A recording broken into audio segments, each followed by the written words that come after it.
আপনারা কিছু কথা বলবো, তবে তার আগে আপনাকে রিকোয়েস্ট, আপনি এই কথাগুলো কারোর সাথে শেয়ার করবেন না, শুধু আপনি আর আমি জানবো ভাই। কি বলবি? আচ্ছা কি কর। বলবা?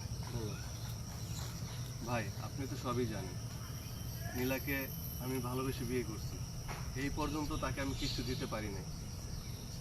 তো ও আমার কাছে কিছু টাকা চাইছে, কিন্তু অফিসের যে অবস্থা, অফিস থেকে টাকা চাওয়ার কোনো সিস্টেম নাই। আর বাসার অবস্থা তো আপনি জানেনই। তা আপনার, আমি একটা বিজ্ঞাপন দিচ্ছিলাম আপনার এখানে, আপনার একটা কিডনি দরকার। তো এই কিডনিটা ভাই আমি দিতে চাচ্ছি ভাই। কি বলছিস তুই?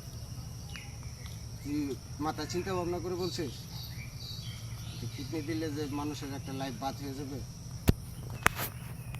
ভাই শুধু লাইফ বাদ, সরি আবার যাই ভাই।